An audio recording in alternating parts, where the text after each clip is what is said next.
God morning, my beloved spiritual community. Everyone can hear me.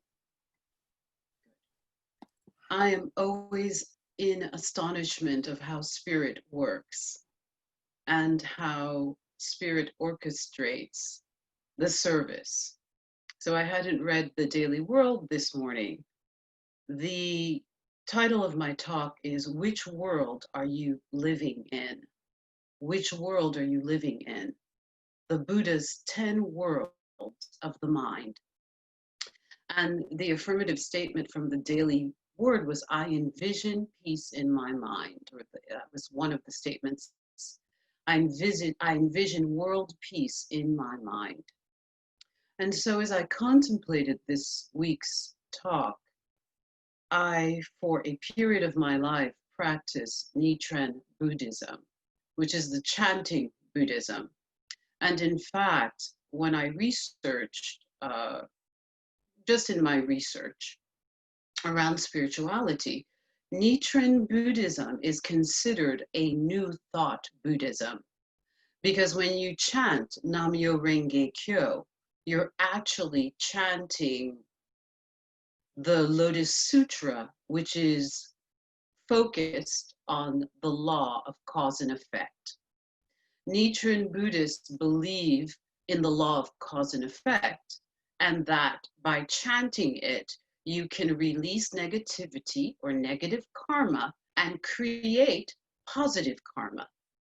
So you sit in front of the Gohansen and you chant Nam-myo Renge Kyo in order to create positive causes in your life. So as you sit in front of the Gohansen, you are thinking about possibly the job that you would like to have, the prosperity you envision in your life, the health and wholeness, the divine right partnership, and you're chanting that you're chanting Nam-myo Renge Kyo in order to use the law of cause and effect to create good in your world, in your consciousness, and in your life. So as I was studying in my Science of Mind practitioner course, Nichiren Buddhism is considered new thought. So it falls under our umbrella. So in meditation, because I always humbly go to spirit, I'm a new burgeoning minister, so I can't do it alone. And I heard you need to tell them about the 10 worlds.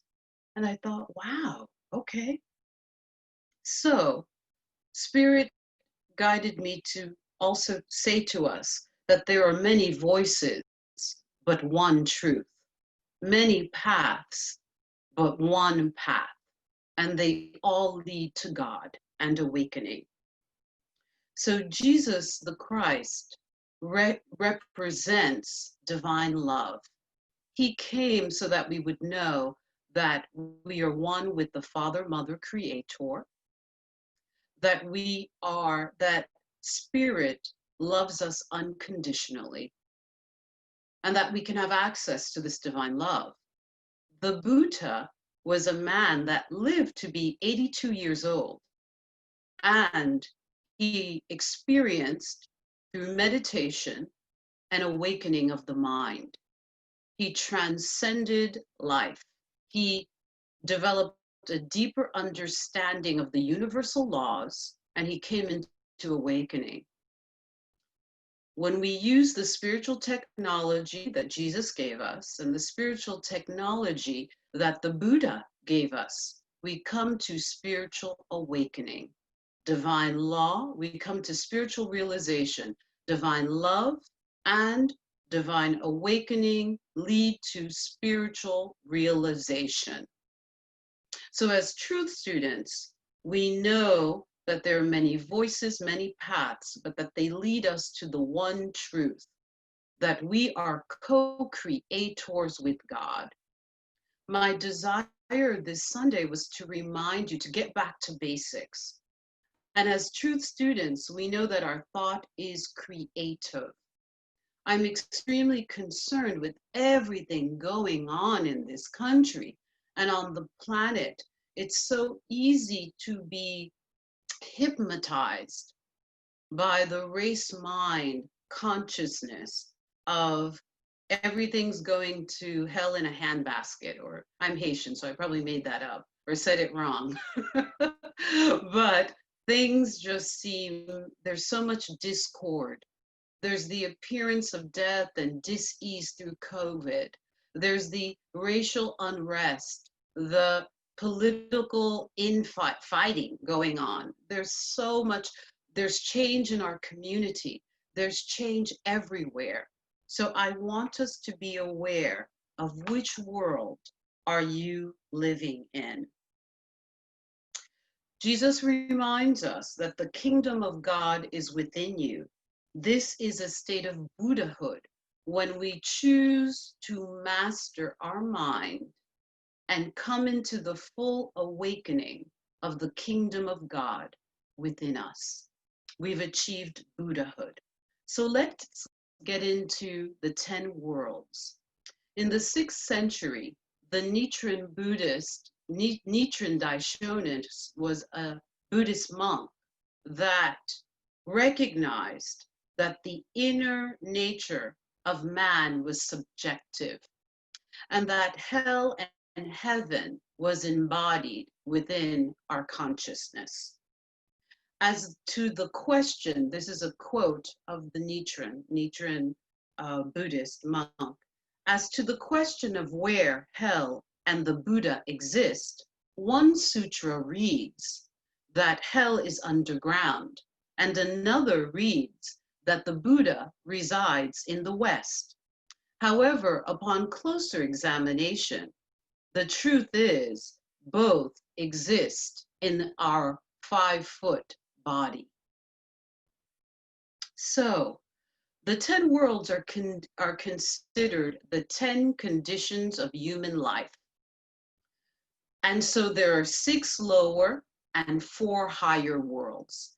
And they all exist simultaneously within the mind of humanity, race mind consciousness, and within us simultaneously. The first world is hell.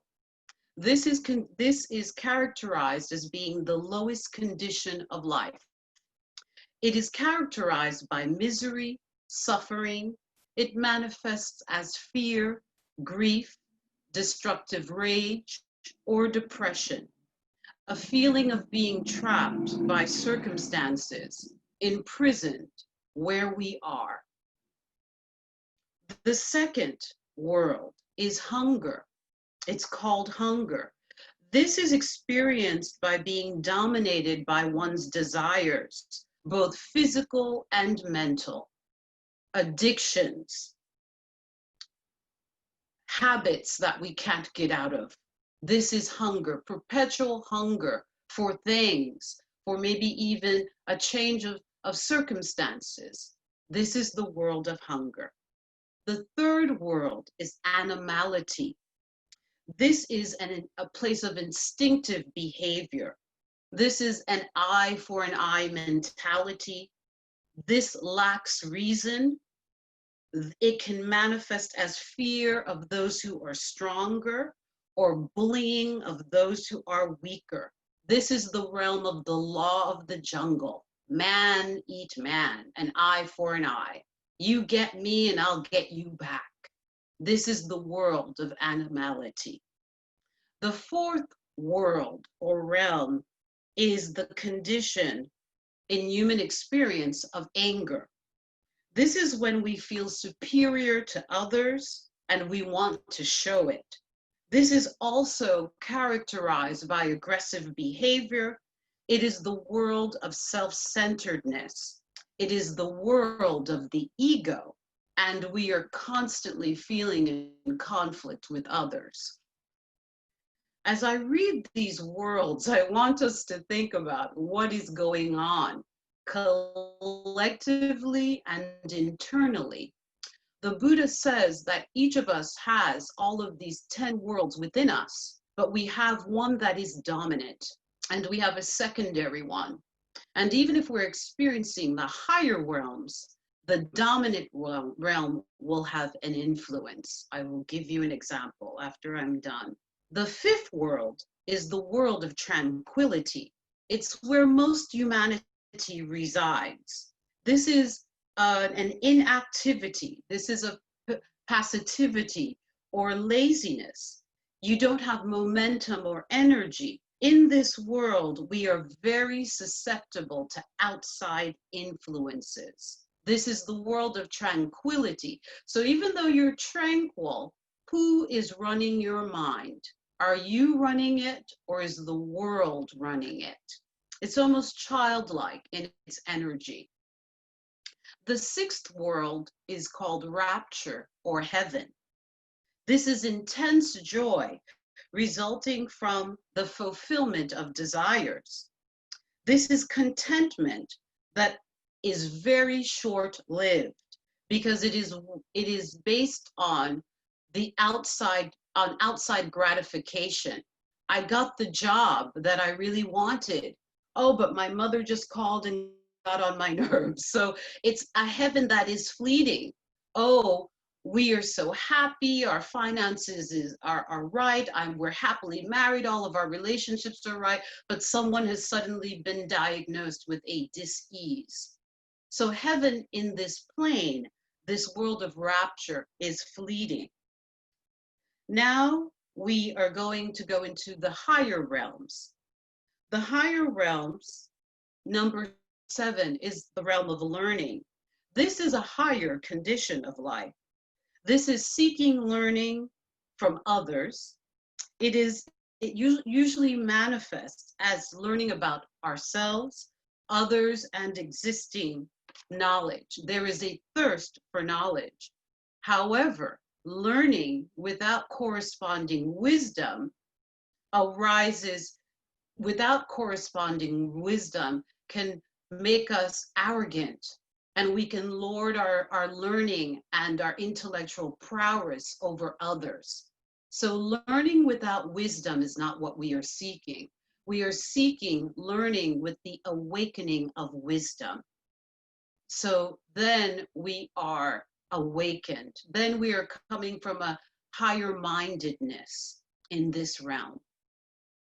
The 8th realm or world is the world of realization. This is finding truth through seeking within. This is insight about life gained by our own observations and experiences through meditation, spiritual contemplation, prayer. This is where mysticism, where we would experience the mystical. However, this too can lead to self-centeredness if the tendency is to use one's intellect instead of wisdom to solve problems. So this can be the guru or spiritual teacher that comes into awakening, but now they're dependent on their intellect, on me, on my brilliance, on my awakening, instead of God.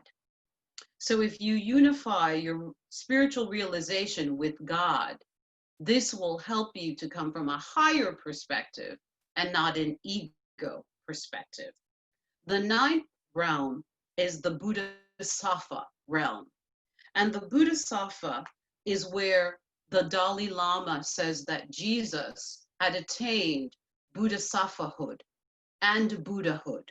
This is where you serve, you awaken to the truth, the eternal truths of God, and you serve humanity. Mother Teresa is considered a Bodhisattva. And ordinary people can be Bodhisattvas. You attain spiritual awakening, but you serve humanity.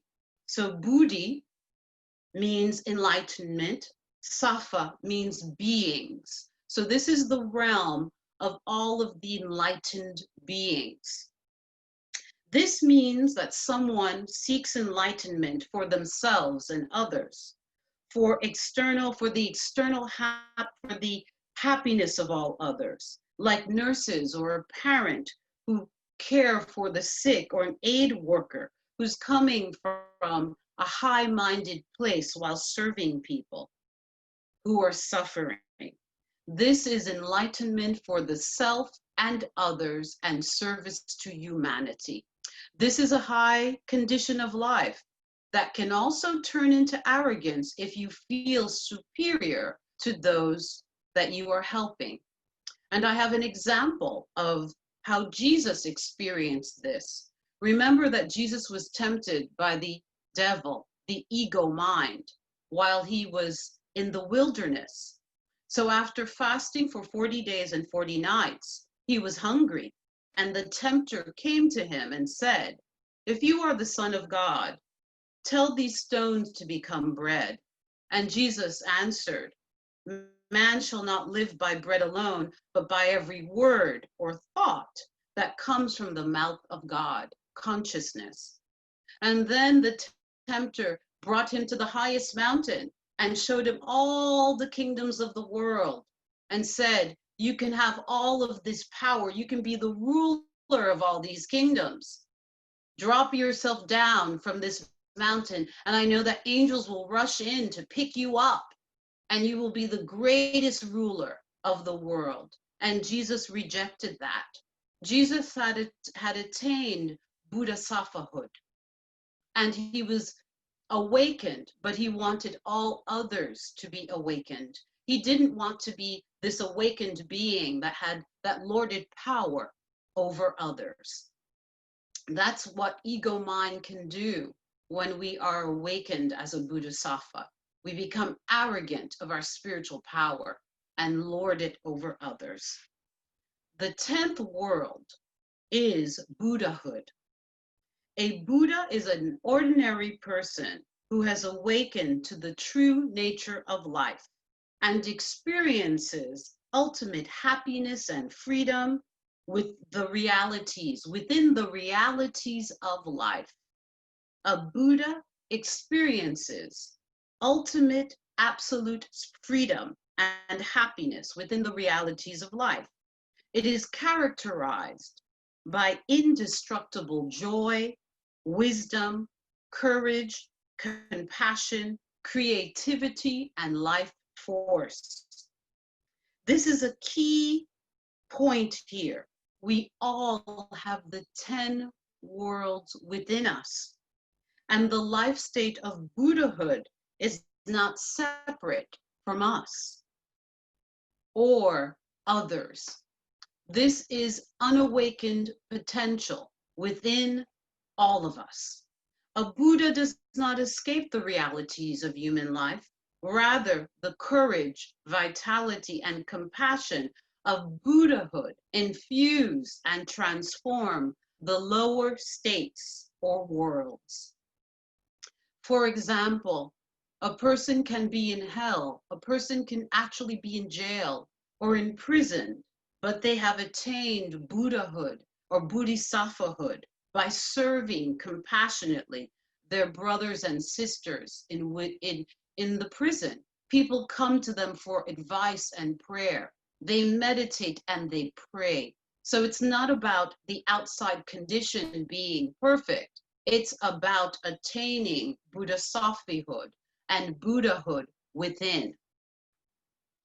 So Spirit really wanted me, for myself and all of us, to remind us that right now we are seeing the appearance, the outward appearance in quadruple form in the world today.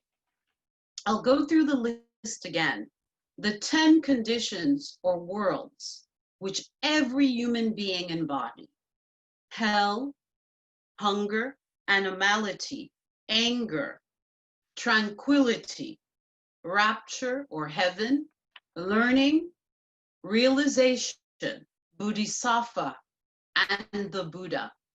What world are you residing in?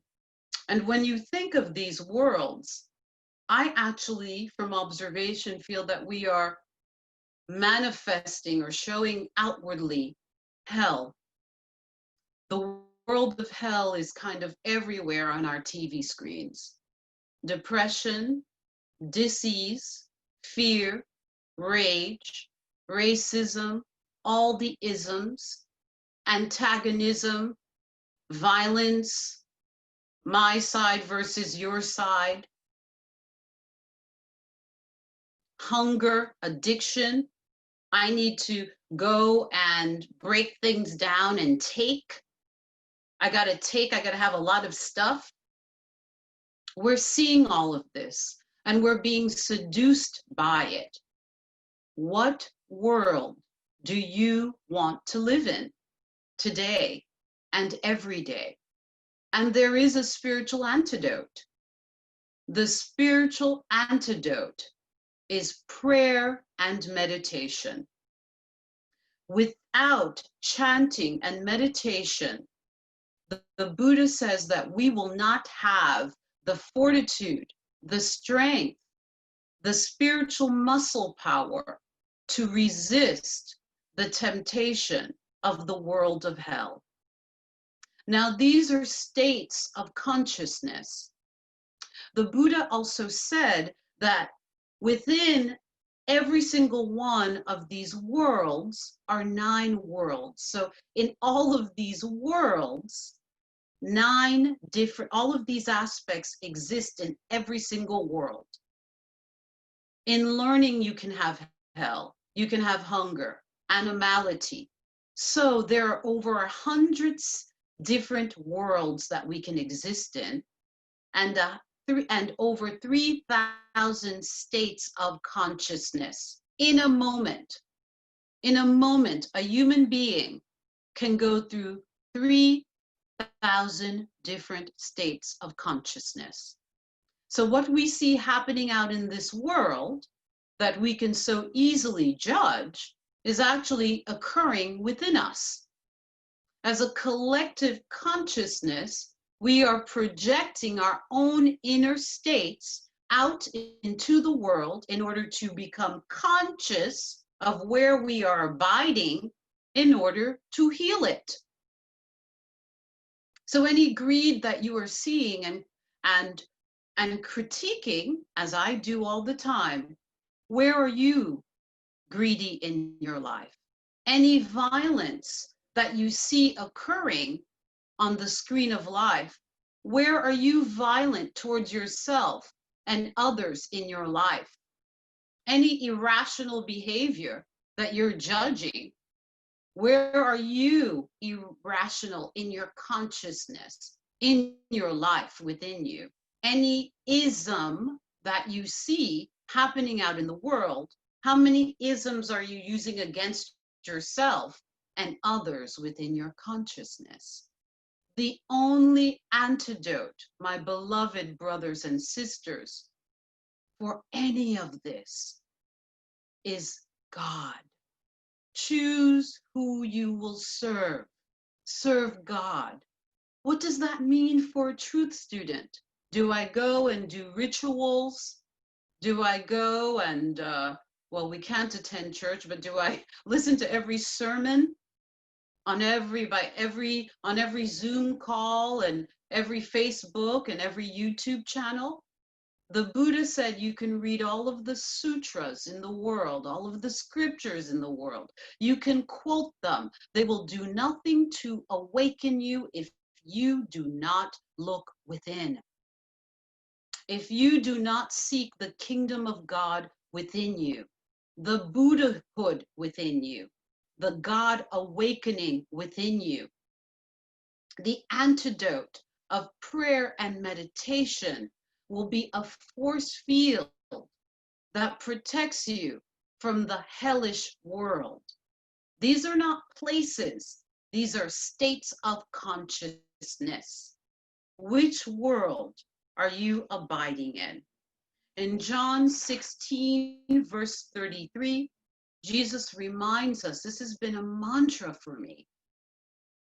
In this world, there will be trials and tribulations, but be of good cheer, for I have overcome the world. In the Nicene Creed, it says that Jesus ascended into hell and then he rose and resurrected. Basically, our way shower, master teacher, one of the greatest gurus of all time, ascended into the world, the consciousness of these realms, and overcame them through spiritual realization of the I am presence, the God presence within him. The Buddha did it. You can do it through the path of divine love, love for humanity, love for yourself. You can also do it through spiritual awakening and realization, like the Buddha did it. So many times we have not been privy to this spiritual technology.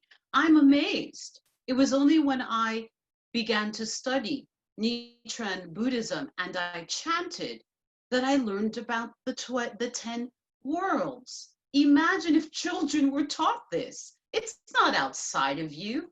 Heaven and hell is not some place that you go to in the afterlife. It's right here, and there are thousands of states in between this.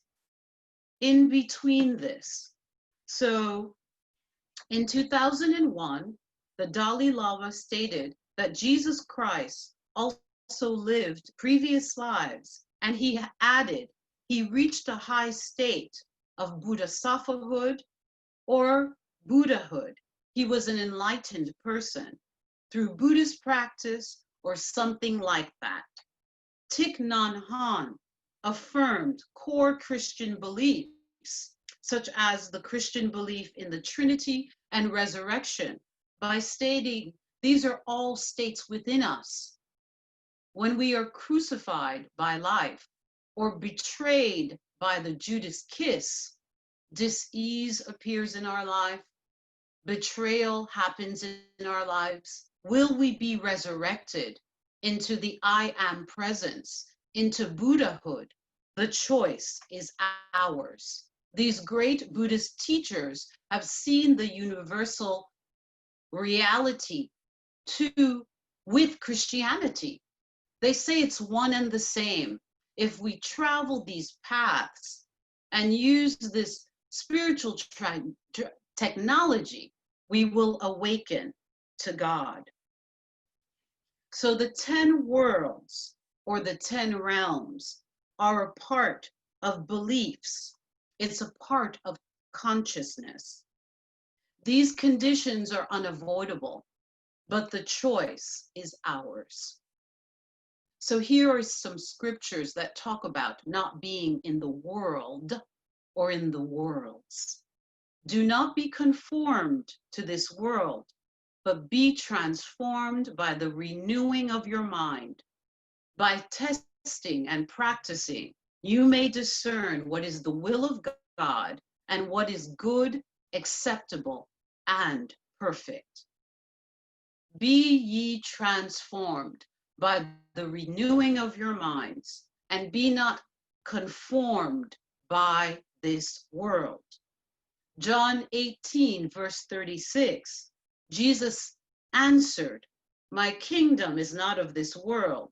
If my kingdom were of this world, my servants would be fighting, but my kingdom is not from this world. My beloved brothers and sisters, an example is of we are to enjoy life. We are to be here and find beauty and to marvel at God's creation and enjoy good experiences. But it's like going to a restaurant. Life is like going to a restaurant and you have an incredible meal and you enjoy it, but you know that you cannot find fulfillment in that meal, but you enjoy that meal. Enjoy your life. Be here and now, and know that your only fulfillment is in God. Do not be seduced by this world. In Colossians chapter 3, verse 2, it says, set your minds on things that are above, not things that are on the earth or of the world. Set your mind on things that are above. There is so much suffering. There's so much arguing and violence and anger and killing going on right now. In the appearance of a consciousness of hell, fear, doubt, and worry, all of the isms, but I'm asking us as truth students to not stay there. to practice the presence of God morning, noon, and night so we can transcend these negative realms. John 17, verse 16, they are not of the world, just as I am not of this world. Let's not be of this world.